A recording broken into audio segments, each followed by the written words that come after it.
Hi, my name's Benjamin, and I'm a movie addict.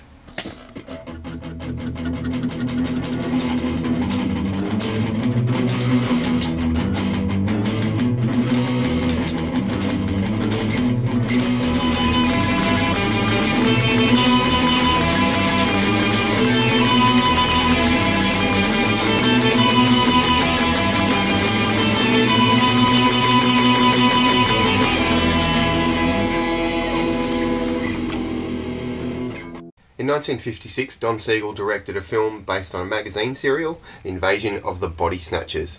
Since then there's been multiple remakes. Some of them have been pretty good, and some of them have been downright terrible. But my favourite of all of the versions is the 1978, directed by Philip Kaufman, Invasion of the Body Snatchers. The film begins in space and we see these kind of little creature amoeba things floating down and then going onto plants on the Earth's surface and kind of sprouting these little weird looking flower bulb things. Right from the start this film kind of has the viewer on edge a little bit. All the shots are just a little bit off kilter. There's strange sound effects, right at the start there's a seemingly normal teacher with some students and she kind of turns her head and gives a strange look, and then we see Robert Duvall as a priest on a swing and you can hear the swing over the whole sequence of shots, and it's just really creepy. Robert Duvall's such an odd, recognisable actor, and he doesn't have a speaking role in the film. Apparently they didn't even pay him because they couldn't afford to. He just asked if he could keep the priest costume.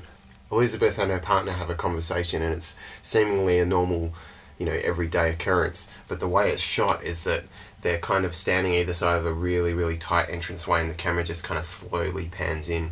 So it's like these normal events, but with the soundtrack and the way it's framed, it's all really foreboding and creepy. It's almost like Kaufman's found the strange and the scary within really normal everyday events. Jeffrey goes to sleep with one of these strange flower bulbs next to him, and when Elizabeth wakes up, Jeffrey's already up and about, and she thinks that he's mad at him or something, like he's just acting really different and really strangely. She goes to talk to her work buddy about it, Matthew, played by the legendary Donald Sutherland, and as they're speaking there's a few blink and you'll miss it moments where you can see people looking at them through doors and this kind of thing. I don't know, he was just weird. After Donald Sutherland's spoken to Elizabeth, he goes to his dry cleaner and he starts kind of noticing this strangeness in other people as well. She wrong! That not my wife! Kevin McCarthy reprises his role from the first film, which was fantastic. They're coming! They're coming! But I think the film really reaches its height of awesomeness when Donald Sutherland takes Elizabeth to this book launch to speak with his psychologist friend. And Jeff Goldblum's there, and the psychologist is played by Leonard Nimoy. It's just such a weird, awesome cast. That's why families are going to hell. The whole family unit is shot to hell.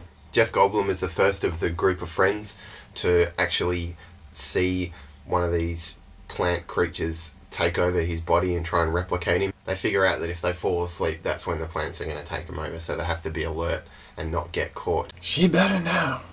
Much better now. So there's all this paranoia, the system's going to get you, this kind of thing. And there's heaps of paranoia in normal circumstances as well. Like Elizabeth's walking around and she thinks everybody's watching her. And they probably are, but it'll be very easy to think that if you were just a regular person walking the street.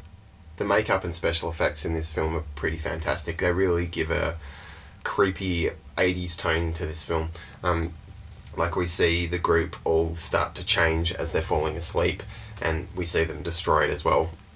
And we also see some mangled creations. Early in the film we see a guy playing his banjo with his dog, and when they fall asleep the flower seed thing kind of combines them and we get a man-faced dog.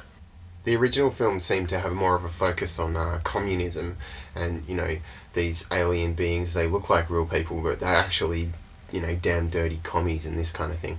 The Kaufman version seems to focus more on a broader scale. It's more about, give up your dreams, give up your heightened emotions and this kind of thing and just become one of the workforce and, give up your personality and become part of the system. Something is missing. Emotions, feelings. He's just not the same person. At the end of the film, Veronica Cartwright and Donald Sutherland are the only two survivors. Donald Sutherland destroys this building where they're making these plants, and then we kind of see some time pass and you're not really sure what's going on. We see Donald Sutherland at work, amongst the people, that kind of thing.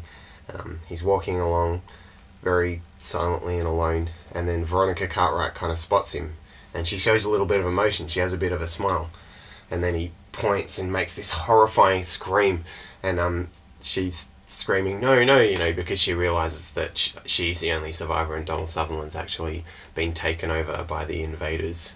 There's no credit music or anything like that, just silence, and all we're left with is that screaming sound resonating in our ears. It's just creepy as.